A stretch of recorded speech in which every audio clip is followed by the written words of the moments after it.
네, 지금부터는 2022년 첫째 주 증시 살펴보겠습니다. 주요 일정들부터 한번 챙겨볼까요? 예.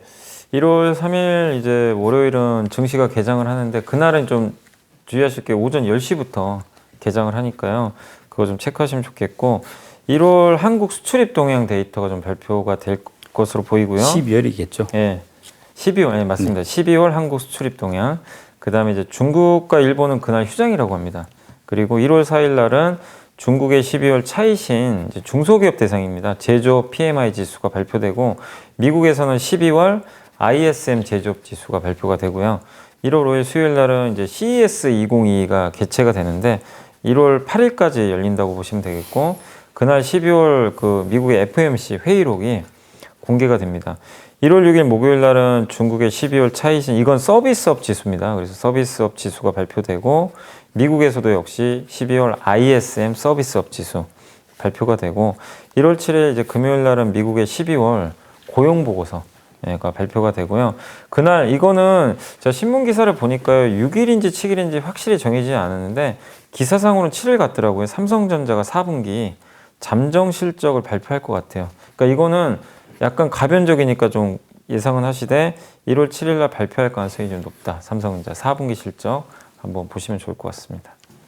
네, 22년 첫째 주 증시에서 좀 주목해야 될 변수가 있다면 어떤 것들일까요? 가장 뭐 중요한 건 CES 같아요. 일단 많은 사람들이 이거에 주목을 하겠죠. 어떤 기술들이 나올지 거기에 따라서 뭐 주가 변동성도 나올 수 있는데 다만 좀 안타까운 게 오미크론 변수가 아니었으면 진짜 많은 업체들이 오프라인 참석을 해가지고 많은 것들을 전시하고 우리나라 또 애널리스트 분도 많이 가려고 했던 걸로 아는데 그 많은 정보가 올 텐데 이게 취소하신 분도 많으신 것 같더라고요. 어쩔 수가 없어가지고. 그래서 약간 좀 김이 센 느낌은 좀 들지만 그래도 이 기업들의 어쨌든 여러 가지 방향성을 알 수 있고 특히 자율주행 관련된 것들이 많이 나올 것 같아요. 로봇하고.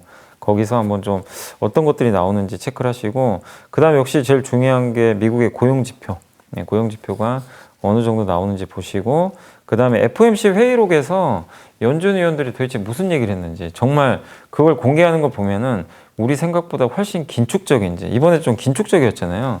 근데 예상보다 긴축적인지 아니면은 그 정도는 아니었는지 그래서 우리가 실제로 이제 연준 위원들의 진짜 그 의견들을 알 수가 있는 자리니까 그걸 꼭 체크하시면 좋겠고 그 다음에 삼성전자가 4분기 실적 발표를 합니다. 그래서 하기 때문에 4분기 실적은 대체적으로 이제 3분기보다는 좀 감익을 할 것으로 좀 보이지만 중요한 건 이제 그 앞으로의 방향성이 어떨지 왜냐면 반도체 겨울이 왔다고 했는데 실제로 반도체가 선전을 한 건지 진짜 겨울이 온 건지 우리가 확인은 해봐야 되잖아요. 그래서 4분기 삼성전자 실적 발표 주목하시고 어쨌든 삼성전자 실적 발표가 이루어지면 바로 또 LG전자가 있고요. 연달아서 이제 실적 시즌에 진입을 하게 되니까 이번 주는 삼성전자 4분기 실적부터 좀 잘 챙겨보시는 것도 좋을 것 같습니다. 그 새 기대감 때문에 이제 1월 효과라는 게 증시에 있는데 네. 2022년 1월에도 같은 효과가 기대되고 있습니까? 작년이죠. 작년만 해도 1월에는 기대감이 정말 높았어요. 시장이 너무 뜨거웠으니까. 그리고 주변에 그랬잖아요. 주식 안 하시던 분들이 포모 현상이 생겨가지고 나도 해야 되겠다. 나만 바보 되는 거 아니야? 근데 지금 현재 주변에서 뭐 저도 느끼는 건데 확실히 관심이 많이 떨어진 건 사실이에요. 그러니까 그 작년과 비교해 봤을 때 물론 예전보다 훨씬 높죠 당연히. 그래서 그거를 우리가 좀 종합을 해봤을 때 결국에는 지금 그 1월 효과가 아주 제가 봤을 땐 셀 것 같지는 않아요. 근데 항상 1월 효과는 건 존재를 하잖아요. 이제 새로운 어떤 정책도 발표가 되고 보통 또 CES나 JP모건 헬스케어 컨퍼런스가 열리다 보니까 여기 관련된 기업들이 또 시총이 크단 말이에요. 이 기대감들 거기에 따른 또 밸류체인 기업들의 낙수 효과 이런 것 때문에 보통 강한데 어쨌든 올해는 작년보다는 좀 강도가 떨어질 수 있다 하더라도 그래도 1월 효과는 어느 정도 좀 나오지 않을까. 특히 그 연말에 중소형주가 좀 셌거든요. 그래서 코스닥이 좀 좋았죠. 코스닥의 중소형주. 그래서 아직 개인 투자분들이 못 채워놓으신 분들이 있어요. 그래서 아마 2주 정도 더 사니까 중소형주 위주로 좀 좋은 흐름이 나올 것 같고 저는 여전히 이제 1월 증시를 좀 봤을 때는 IT에 계속 집중을 해야 될 것 같아요. 이제 2021년 연말에도 역시나 그 IT가 가장 주도했던 것처럼 계속 이어질 가능성이 높거든요. 업황 자체가 좀 좋아지고 특히 반도체가 주도하고 있기 때문에 그걸 좀 체크하시면 좋겠고 1월에 대형주가 좀 가기 위해선 그러니까 1월 달에 뭐 대형주가 급등한다, 급락한다 이거보다도 좀 완만하게 움직일 것 같긴 한데 1월 중에 그 조맨친 위원이 반대한 거 있잖아요. 예, 사회복지 법안. 이게 일단 통과가 돼야 돼요. 이게 대형주한테 좀 임팩트가 있거든요. 예. 친환경이나 이런 쪽에 아니면 2차 전지 이쪽에도 법안들이 들어가 있기 때문에 그래서 이게 통과가 될 때 좀 어떻게 보면 그 코스피 쪽에도 저는 훈풍이 불 것 같습니다. 이렇게 되면 또 경기 민감주도 좋아지는 거잖아요. 그래서 1월 달에 코스피의 변수 중에 가장 큰 거는 이게 진짜로 통과될 수 있을지. 그러니까 조 맨친 의원과 바이든 대통령의 협상 결과에 따라서 달라지니까 이거를 좀 주목을 하는 게 좀 좋을 것 같습니다. 요즘 해외 주식 투자자들도 꽤 많은데요. 2022년도에서 미국하고 중국에 투자를 한다고 할 때 이제 각각 유망한 섹터 좀 더 뭐 전망이 있어 보인다. 이렇게 보는 쪽이 어느 쪽입니까? 각각. 네, 일단 이제 미국 같은 경우 많이들 하시는데 미국은 빅테크를 제일 선호들 하시잖아요. 가장 선호하는 빅테크인데 너무 선호한다는 건 많이 알려졌기 때문에 투자 수익률 면에서 2021년도도 너무 좋았는데 22년도도 21년만큼 좋을까? 그건 솔직히 좀 의문부호가 있고요. 빅테크는 또 금리 영향을 많이 받아요. 그래서 저는 만약에 저라면 빅테크를 일부 담긴 하겠지만 빅테크보다는 좀 플러스 알파가 나오고 있는 좀 관심 없는 쪽. 그러니까 근데 관심이 없다고 해서 나쁘다는 게 아니라 관심이 없는데 분명히 22년도에 좋아질 섹터들은 찾아보면 있거든요. 그래서 저는 가장 대표적인 게 리오프닝. 미국에서도 리오프닝 관련주들이 오미크론 때문에 많이 빠졌잖아요. 그래서 뭐 항공주든 뭐 카지노든 뭐 레저 업종들도 있을 거고 찾아보시면 되게 많이 있을 것 같긴 한데 그런 쪽에 대해서 한번 ETF도 뭐 그런 게 있긴 있더라고요. 네. 예. 그래서 뭐 여행 관련된 ETF도 많긴 하니까 한번 그런 쪽에서 여러분들이 좀 투자 기회를 살펴보시는 게 좀 좋을 것 같고 그 다음에 자동차 쪽도 괜찮은 것 같아요. 왜냐면 이제 22년도에 GM과 포드 같은 경우가 본격적으로 뭐 트럭 같은 거 있잖아요. 전기 트럭 출시가 되거든요. 네. 기존의 테슬라하고 이제 비테슬라 진영 간의 전쟁이 좀 펼쳐질 구간이 이제 돌아오는 거죠. 그러면 전기차도 물론 좋지만 기존의 완성차라 그러죠. 완성차 업체 위주로도 한번 투자해 보시는 것도 저는 괜찮다. 그리고 중국 시장에 많이 투자하는 중국은 근데 많은 분들이 선호를 못 하는 게 이 공산당 정부가 있다 보니까 정부 정책 규제가 너무 커요. 네. 그러니까 변수가 너무 많아가지고 투자하실 때 그걸 좀 주의를 하셔야 될 것 같아요. 일반적인 국가랑 좀 다르잖아요. 움직임 자체가. 근데 중국 투자도 너무 어렵게 생각하실 건 필요는 없는 게 중국은요. 공산당 정부가 항상 정책 발표를 해버려요. 선을 그어요. 공동부유, 사치세 뭐 이런 거. 너무 부자 되는 건 되면 안 된다. 예, 이런 거 선을 그으니까. 근데 그런 걸 하면서도 키워주는 산업이 있어요. 그걸 정확히 명시를 해요. 그래서 그쪽에 관련된 기업들을 투자하는 건 좀 좋다고 생각합니다. 그래서 이게 제가 찾아보니까 최근에 중국이요. 기술 경쟁력을 갖춘 강소기업들을 육성하는 데 심혈을 기울이고 있다고 하는데 이 전정특신이라는 단어가 있더라고요. 이게 네. 뭐냐면 전문화, 정밀화, 특성화, 혁신성을 갖춘 기업들이래요. 강소기업, 중소형 회사 중에서 이런 걸 갖춘 기업들은 정부가 아주 대놓고 밀어주겠다. 네. 이런 얘기예요. 여기에 뭐 반도체, 2차 전지, 뭐 인공지능 이런 거 있잖아요. 네. 최첨단. 예. 그러니까 미국이 제일 싫어하는 거죠, 이쪽은. 네. 근데 중국은 이쪽을 밀어붙여요. 그럼 이쪽은 명확하잖아요. 그냥 밀어줘요. 그럼 이쪽은 돼요. 그러니까 내가 중국을 투자하면 밀어주는 쪽을 해야 될 거 아니에요. 그래서 이쪽에 투자할 수 있는 ETF가 하나 있어요. 뉴욕에 상장돼 있어요. 실제로 과창판. 네, 과창판, 예, 커창판을 많이 들어보셨을 거예요. 거기에 투자하는 ETF가 KSTR이에요. 코드 이름이 KSTR. 이거는 미국 주식을 사는 것처럼 미국에 사시는 거예요. 중국의 가창판 회사들을 사는 겁니다. 그래서 중국을 투자하신다면 이쪽을 저는 한번 투자해 보는 거 좀 권해드리고 싶습니다.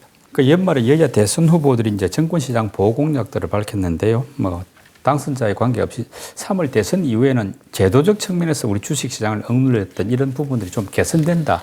그래서 좀 약간 기대해 볼 만도 하지 않을까요? 네, 저는 사실 이제 대통령이 누가 될지는 아무도 모르는 거지만 공통적으로는 이제 주식시장에 관심들을 많이 갖고 계시는 것 같아서 그건 이제 저는 여기 종사자로서는 당연히 좀 좋은 일이라고 좀 생각을 하고 있고 특히 공통적으로 최근에 얘기하는 게 이제 소액주주가 좀 불리한 것 같다. 네. 여기에 대한 공감대는 다 형성이 된 것 같아요. 사실 예전만 해도 주식시장에 그렇게 많이 관심들은 없었고 또 소액주주가 그렇게 많지도 않았어요. 옛날에는 뭐 400만, 500만 정도 하다 보니까.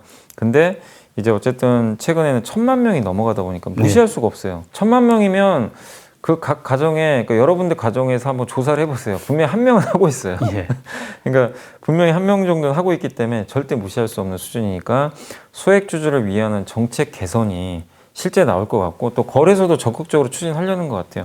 대표적인 게 이제 물적 분할해서 쪼갠 다음에 상장하는 거, 예. 주주가치 훼손인데 이거를 막는 법안이라든가 또 일부 뭐 대선 후보들 같은 경우는 만약에 그런 식으로 할 거면 기존의 주주한테 신주 인수권을 줘라. 네. 이걸 받을 수 있게.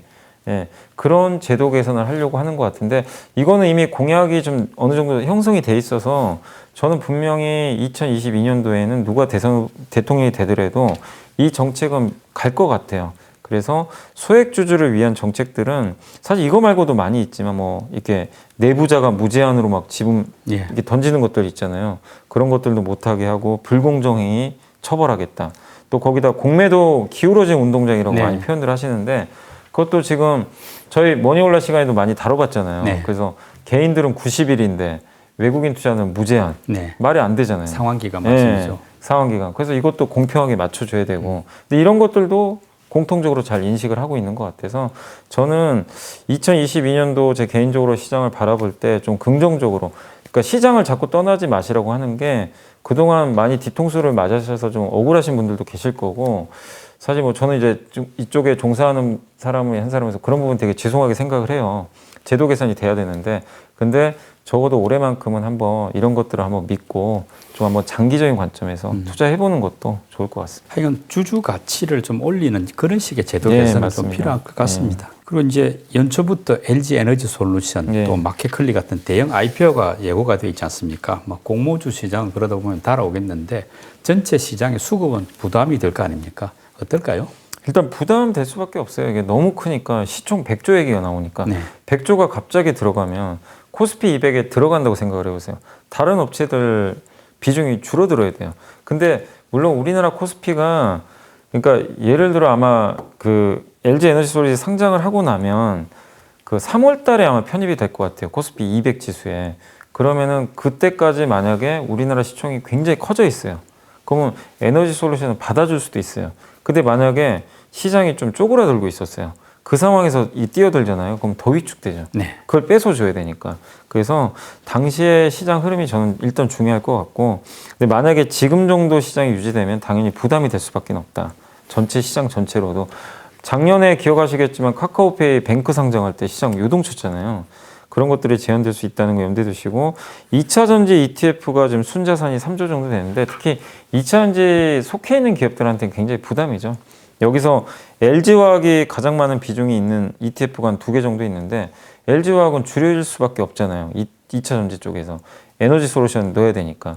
그러면은 LG화학은 그래서 LG화학의 주가가 되게 안 좋았어요 그동안. 근데 오르기도 좀 쉽지 않은 게 자꾸 안 살려고 할 거 아니에요. 이 이슈가 끝날 때까지. 그래서 그런 이슈가 좀 해소될 때까지는 일단 LG 에너지 솔루션으로 인한 시장 전체의 수급 부담, 거기다가 2차 전지 소재나 셀업체에 대한 수급 부담, 요거는 좀 이어질 수는 있다. 다만 이걸 해소하는 방법은 첫 번째는 시간이 지나야죠. 뭐 이 이슈는 언젠가 해소는 되니까 그게 있고 한국 시장이 좀 뜨거워야 돼요. 불이 타올라 가지고 만약에 상장 전부터 그러면은 시장 분위기가 바뀌어서 시총이 증시 전체가 코스피가 확 커지면 충격을 상쇄시켜 버릴 수가 있거든요. 몸집이 커지니까. 그래서 그 두 가지가 좀 되면 좋은데 어쨌든 1월 말에 1월 27일로 제가 알고 있거든요. 그때 LG 에너지 솔루션 상장은 많은 분들이 좀 긴장하면서 지켜볼 수밖에 없는 이슈인 것 같습니다. 그 2022년 한 해를 통틀어 볼 때 좀 유망한 업종이다 생각하는 쪽은 어느 쪽입니까? 저는 개인적으로 이렇게 한번 업종보다도 한번 테마를 잡아본 게 뭐냐면 첫 번째가 설비 투자, 아까 많이 말씀드렸죠. 반도체. 네. 설비 투자 늘어날 것 같아요. 공급 부족을 해결해야 돼요. 아. 이건 지상 과제입니다. 모든 기업들의. 그래서 설비 투자하면 일단 첫 번째가 IT 많이 들어갈 거 아니에요. 특히 반도체. 두 번째가 스마트 팩토리. 네. 설비 투자 공장을 증설할 때 옛날처럼 이제 우리가 생각하는 그런 공장이 아니라 모든 게 자동화되는 스마트 팩토리 관련된 기업들의 성적표가 올해 굉장히 좋을 것 같아요. 두 번째가 그 ETF 아까 잠깐 말씀드린 대로 리오프닝. 네. 리오프닝은 분명히 올 것 같아요. 근데 해외여행은 올 듯 하면서 멀어지고 막 이러는데 해외여행도 분명히 올해는 좀 한 번은 가셔야 돼요. 저는 3분기 정도 보고 있거든요. 그래서 그때쯤엔 조금은 지금보다는 상황이 좋아지지 않을까. 그래서 리오프닝도 잘 보시고, 세 번째가 이건 거스를 수 없는 대세죠. 금리 인상. 통화정책 정상화. 통화정책이 정상화될 때 누가 수혜를 받을 거냐. 가장 대표적인 게 은행주잖아요. 금융이죠. 예, 금융주. 그래서 금융주 너무나 주가가 그동안 안 좋았기 때문에 저평가 메리트도 있고, 또 금리가 오를 때는 보통, 그러니까 한 가지 변수는 더 있는 게, 금리가 만약에 인상이 됐어요. 그런 분위기에서 경기가 좋아지는 시그널이 나오는지 보세요. 경기가 만약에, 그러니까 미국의 국채 금리가 막 올라요. 장기 금리가 오르면서 미국의 금리 인상도 계속 가시화가 되고 이러면 이거는 경기 민감주한테 좋죠. 이거 물가 때문에 금리를 올리는 게 아니라 경기가 좋아서 올리는구나. 그 시나리오가 형성이 되면 은행주도 좋지만 금리 인상과 관련해서 경기 민감주도 같이 갈 수 있다는 거. 네. 그래서 그 부분도, 이건 약간 가변적이지만 생각해 보시면 좋겠고, 그 다음에 메타버스나 이런 거 많이 말씀드렸지만 이거는 뭐 계속 좋을 수밖에 없는 디지털화, 네. 가상화, 이건 대세가 될 수밖에 없어. 그러니까 그 디지털화의 수혜를 받는 기업들을 찾아보세요. 메타버스 있고 NFT도 분명히 있을 거고, 그 디지털을 깔아주는 IT, 반도체 반드시 필요합니다. 5G 통신망, 디지털 스캔을 해줄 수 있는 치과에서 그런 회사들. 예. 그리고 그 지난 시간에 말씀드렸었나요? 인공지능으로 뭐 네. 판별을 해주고, 네. 예. 뭐 신약 개발 같은 거, 신약 후보물질, 이거 다 비용 단축해주거든요. 예. 뭐 그거 관련된 클라우드 시스템, 이런 것들은 사실 올해만 좋을 게 아니라 내년 내후년 계속 좋아지겠죠. 그래서 디지털화도 계속 이어지는 저는 테마라고 좀 보고 있어요. 그런 면에서 올해 한번 이쪽 유망주들도 꼭 디지털화니까 무조건 IT만 된다 이거보다도 의료 장비 쪽도 있으니까 한번 잘 고민해 보시면 좋을 것 같습니다. 그리고 이제 당장 2022년 첫째 주 증시, 그리고 뭐 조금 길게 보면 1월 달까지 이렇게 2022년에 막 벽두 증시에서 주목할 만하다, 좀 기대해 볼 만한 섹터가 있다면 어느 쪽일까요? 저는 일단 그냥 두 가지만 그냥 말씀드리면 IT하고 바이오 같아요. 네, 보통 이제 IT가 주도주가 될 때도 있고 안 될 때도 있는데, 분명히 2022년도는 주인공이 좀 될 것 같습니다. 뭐 설명은 여러 번 했으니까, 특히 반도체를 중심으로 해서 굉장히 좋은 시그널이 나오고 있고, 특히 메모리 쪽이 그동안 되게 안 좋았지만 그 삼성전자의 그 시안 좀 공장 가동 축소, 이 부분도 낸드 업황을 좋게 만들어 버리잖아요. 그래서 IT 쪽에서 굉장히 좋은 그림들, 특히 반도체, 또 스마트폰도 지난 몇 년간 역성장을 했는데 올해 같은 경우는 좀 역성장에서 벗어나서 특히 중국 쪽이 좀 개선될 거라는 얘기가 있고, 또 폴더블 폰, 네. 또 스마트폰에 부품 들어가는 것들이 한번 생각해 보세요. 다 자동차에 다 들어가요. 네. MLCC, 반도체, 카메라, 모두. 예, 이제 소프트웨어도 들어가지만, 그러니까 이게 확산이 되는 거죠. 이쪽 생태계가 다 IT한테 다 좋은 그림들이잖아요. 거기에 또 OLED가 많은 곳에 탑재가 되고, 그래서 IT가 계속 주도할 것 같고, 바이오는 1월 초에 또 학회가 있잖아요. 네. 그리고 2021년도에 가장 못난이 업종이었어요. 제일 많이 빠졌어요. 수익률이 너무 안 좋았어요.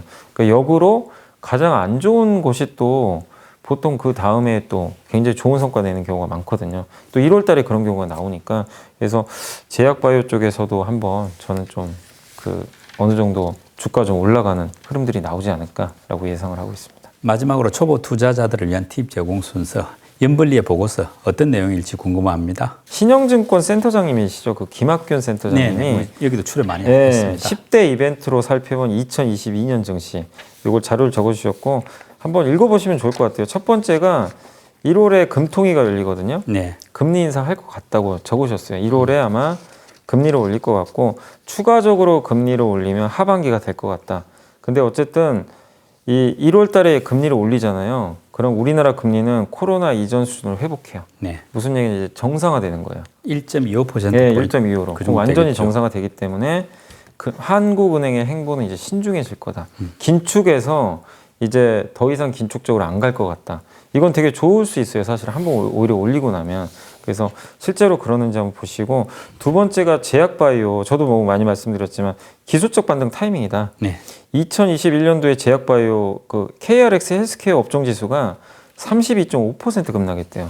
너무 성과가 안 좋았는데, 보통 이렇게 그 전에 안 좋았다고 다음에 안 좋았던 경우가 거의 없었대요. 그래서 22년도에 특히 제약바이오의 어떤 반등을 기대해보자 요거고, 세 번째가 베이징 올림픽. 네.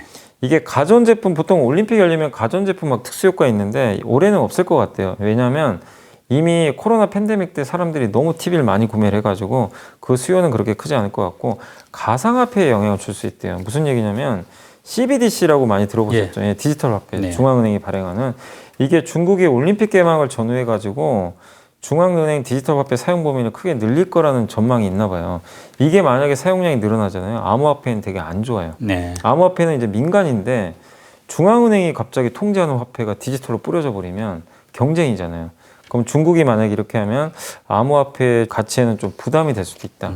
요거 생각하시고, 네 번째가 아까도 저희 얘기했지만 대통령 선거가 네. 소액주주에게 좀 우호적일 것 같다. 네. 그래서 그거 한번 기대해 보시고, 다섯 번째가 러시아가 우크라이나를 침공한다면 네. 이게 가능할지 모르겠지만 어쨌든 안 돼야죠. 당연히 이거는 안 돼야 되는 이슈지만, 그 지금 뭐 푸틴 대통령하고 바이든 대통령도 뭐 협상한다는 얘기도 자꾸 나오니까 안 되길 바라고. 근데 만약에 되면 증시에 큰 악재입니다. 이거는 네. 물가가 튀니까. 그래서 이게 만약에 이렇게 되잖아요. 대만이라는 불길한 상승을 불러일으킬 수가 있대요. 그래서 그거 좀 체크하시고, 여섯 번째가 FOMC가 꼭 왜 6월에 금리를 올릴 거냐, 이건 아닌 것 같다. 그러니까 뭐냐면 6월에 올리는 게 지금 시장의 예상인데 빠르면 3월에 올려버릴 수도 있대요. 네. 물가가 튀면. 그래서 1월, 2월에 만약에 미국의 물가가 생각보다 많이 오르잖아요. 3월 인상 가능성이 있을 수 있다. 네. 그걸 주목하시고, 그 다음에 일곱 번째, 유럽은 이제 독일이 아니라 프랑스의 길로 간다. 네. 무슨 얘기냐, 프랑스 대통령 선거가 있는데 지금 마크롱 대통령의 재선이 유력한데, 이게 재선에 성공하면 그 아까도 설명드린 대로 유럽에서 프랑스의 입지가 좀 높아지면서 재정을 좀 많이 넓히는 부양책을 쓸 수도 있다. 그러면 이건 유로화에는 좀 강세 요인이니까 한번 보시고, 그다음 여덟 번째로 시황제 즉위시라고 표현을 했는데 중국 투자의 불확실성은 지속된다. 네. 22년 10월 달에 공산당 20차 대회가 열리거든요. 그때 시진핑 주석의 황제 등극식이 될 걸로 좀 전망을 하는 것 같아요. 3년이면 네, 한다는 3년이요. 거죠. 예, 그래서 중국은 글로벌 스탠다드로부터 많이 벗어나고 있는데 예측을 못해요, 사실은. 예, 주식시장이라는 질서를 만든 것도 사실은 그 어떻게 보면 영국계 자본이 만든 건데, 중국은 사실은 좀 그런 쪽에서는 약간 좀 결이 다르잖아요. 그래서 이 중국의 정치적인 불확실성은 한국에 안 좋은 게요. 중국이 불확실하니까 한국을 패시브로 묶어서 생각한대요, 외국인들이. 사실 이거는 MSCI 선진지수 편입 때문에 해결된 문제긴 한데, 중국의 정치적 불확실성은 한국 시장에는 좀 부정적인 요인이다. 이걸 체크하시고, 아홉 번째가 미국의 중간선거.